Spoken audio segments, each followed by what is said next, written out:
Recognized by Business Today and Fortune India as one of the most powerful women in business, she holds a marketing degree from IIM Bangalore.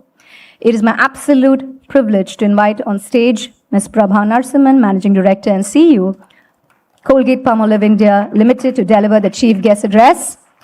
I think I've just invited a trailblazer on stage, and certainly, audience, you can do better than that. Thank you very much, everyone, and good evening. I realize that I have a triply difficult job.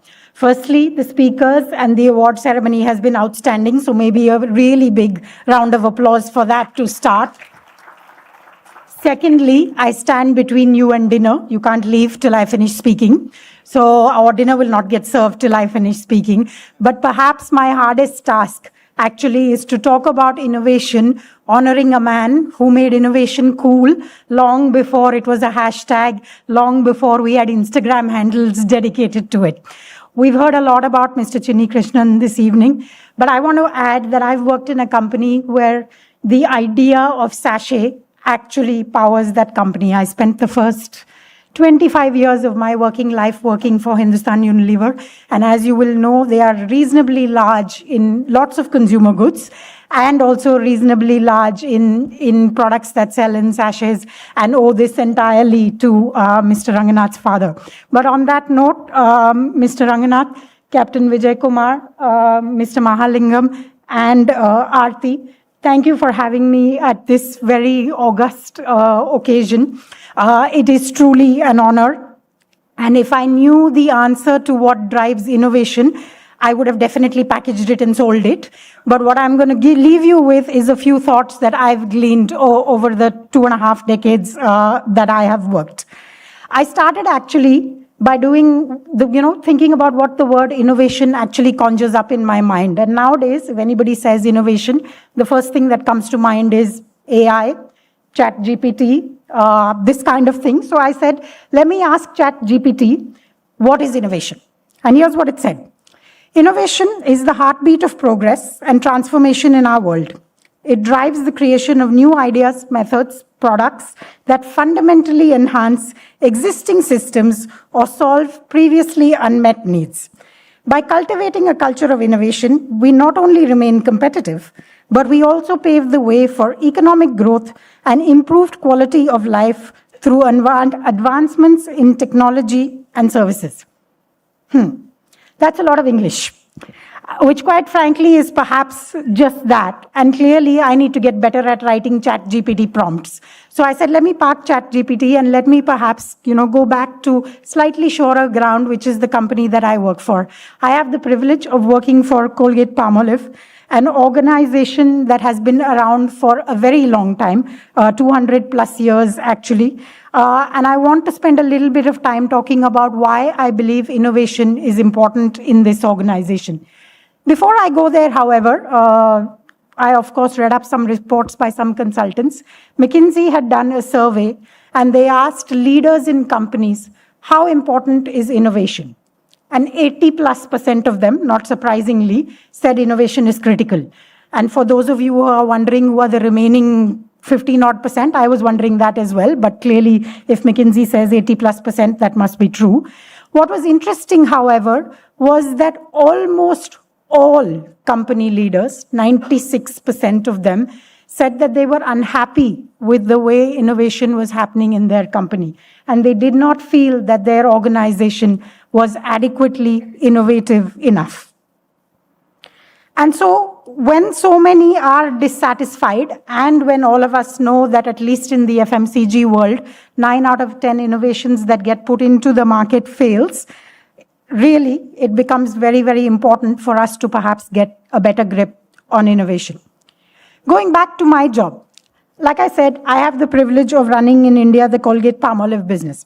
Colgate is a brand that was founded by William Colgate way back in 1806, making the brand just a little bit older than me, and just perhaps a little bit older than most of you in the audience. Lots of firsts that this brand had. In 1873, Colgate started mass producing the first aromatic toothpaste. It came in a jar. This toothpaste took till 1896 to move to a tube and got called the Colgate Ribbon Dental Cream. In 1937, before we got independence, Colgate was the first oral health product in India. In 1997, Colgate Total was introduced, and I am a marketer by profession, so I'm going to take a 30-second ad break here to tell you about Colgate Total being the best everyday toothpaste and also the toothpaste that most Colgate people use. So that's the end of the ad break, and now back to the speech.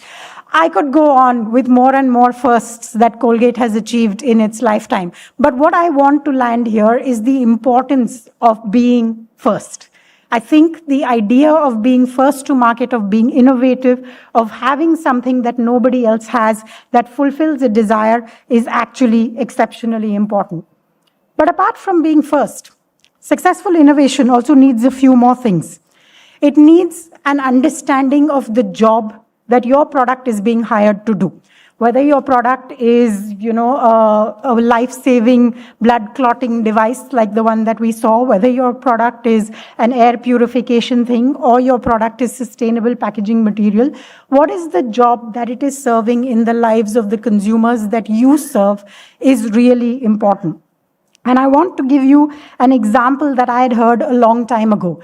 A person was doing some research on quick service restaurants, and they were seeing that a lot of milkshakes sold early in the morning between 7:30 to 9 a.m. This is the US. So 7:30 to 9 a.m. kind of time, lots of milkshakes were sold.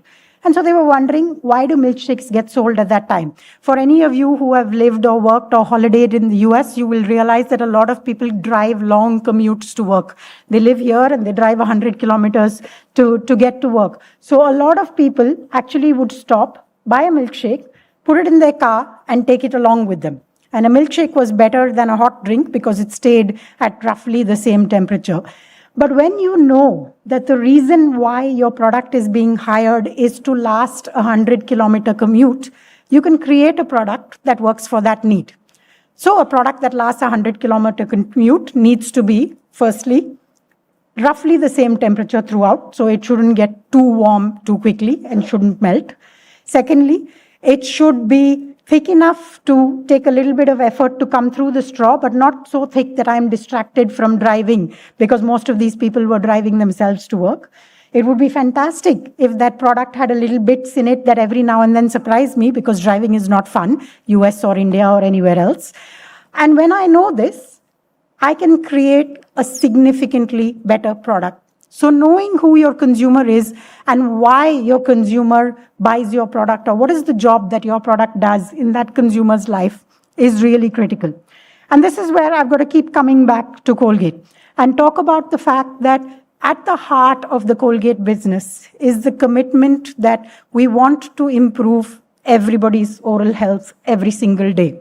And against that commitment, we have 900 plus scientists, 10,000 plus patents, 7 global tech centers, 2.7 times higher oral care scientific publications than the next player.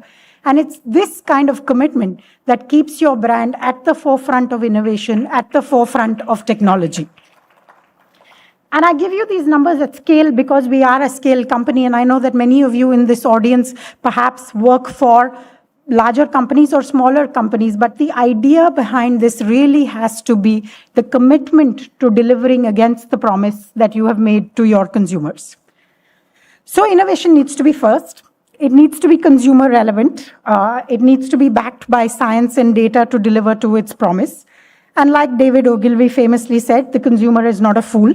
She's your wife, or in this day, let me be slightly more correct and say consumers are not fools. They are your parents, your partner, or your children. And that's something for us to constantly keep in mind, because you can fool them once, but you certainly can't fool them all the time. And that is not the way to build a sustainable business. The next facet of innovation that I want to talk about actually is something that got referenced a lot today, and one of our winners also referenced a lot, which is the idea of sustainability. So if I was to ask you in this room, at the end of this question, to just by a show of hands, tell me, would you like your products to come with less plastic or no plastic, be recyclable, use less water, use less fossil fuels, be better for the environment, and still deliver to promise? If yes, please raise your hand. Yeah, fantastic. That's like 70% of the room that's raised their hand. Now, if I ask you, and this time I will not ask you to raise your hand, the 70%, how many of you would be willing to pay incrementally for this benefit? The answer becomes much lower. One hand, yes, but I'm saying by and large, the answer does become much lower. And I think this dichotomy between what consumers say and what they do is something that puts a lot of onus on companies to be innovative in the way they address sustainability. So it's not good enough for me to say, oh, consumer will not pay for sustainability, therefore I will not do anything. And therefore, to give you yet again a Colgate example, Colgate developed the first ever recyclable toothpaste tube. Quite a big deal because, toothpaste, it goes in your mouth, it needs adequate barrier property to keep the product safe, etc. First recyclable tube. Firstly, the company made it open source so that everybody could use it. It's not going to be an advantage only for Colgate. And secondly, we then in India took this and said that we want 100% of our tubes to be recyclable, but we want to do it adding zero cost. Zero. So we now have, or we will have, as we exit this year, almost our entire portfolio in recyclable tubes at zero cost, because this country has done what this country is outstanding at, which is frugal innovation. And therefore, I think an accountability on companies to marry the idea of sustainability along with innovation to make sure that we can deliver this to consumers without adding to the burden of cost. I'm going to move now to really the two different types of innovation that I've seen, and I'm sure all of you have seen as well. The first type of innovation being sustaining innovation, where it follows a linear path and you get incrementally better. So if we were to take our Colgate Strong Teeth and add arginine technology to it, that would be a sustaining innovation. We would relaunch it, there'd be new packaging, new communication, it would have better formulation, better flavor, excellent, along a linear path. And this kind of innovation is really important to FMCG companies to make sure that you're constantly moving ahead and constantly keeping a moat between you and your next competitor. The second kind of innovation is really disruptive innovation. And in the toothpaste world, that would be, a lot of you, I'm sure, want a whiter, brighter smile. You can get that with the toothpaste, but you could also get that with a leave-on whitening serum. So when Colgate launches, as it has done last month, a leave-on whitening serum, that becomes a disruptive innovation, which, as the name implies, is not linear. It is disruptive, but again, keeps at its heart the reason why the consumer is hiring this product or this service. So organizations need both sustaining innovation to ensure that, like I said, the gap between them and similar alternatives already exists, and disruptive innovations to make sure that you're raising the bar for insurgents and not just sitting there thinking, it's all good and we can do more of the same. So that perhaps a segue into my last part of what I wanted to say, which is what makes an organization innovative. I've had the privilege of working for two fantastic companies through my career, Hindustan Lever and Colgate. And here's what I've learned. So apart from what we've already discussed, which is keeping the consumer at the heart, putting your money where your mouth is in terms of what you deliver, in terms of the promise and desirability, organizations or working places also need a culture that supports innovation. And the first thing in that culture is really to bring the ability to bring the outside in and see the problems that people are facing. And I love the idea of your father, sir, who had this idea that everybody should be able to afford what the rich afford. What a fabulous vision. And if you were to think about why Airbnb started because its founders found that they didn't have enough money to pay the rent. They had an empty loft, so they said, let's rent out the loft, and from there, the idea was born. Or my erstwhile company, Sunlight, was created at a time, Sunlight Soap, where hygiene standards were exceptionally low, and mass producing a soap meant that lives could be saved just by the simple act of hand washing and better clothes washing. So this ability to look outside and see the problems that consumers are facing and internalize those problems and make solutions is the first thing that organization culture needs, to my mind. The second is to give people the space to be creative. Creativity is not something that you can do going, you, 3 ideas now. Doesn't work like that. You need to be able to create an environment that allows them to think, an environment that fosters connection. And in that, I want to come back to something that Mr. Ranganath said, that a lot of these ideas would fail. And the ability to handle that failure as a leader and as a company is exceptionally important. And I must tell you, now almost 30 years into my working career, I think I have learned more from the numerous failures that I've had than from the far more limited successes. The third thing is innovation needs discipline. It is not about that one apple on your head moment or the one, Edison's light bulb moment, but high quality innovation is usually the result of hours of work, of understanding your audience, understanding what your product can deliver, and then making sure that you're combining these two.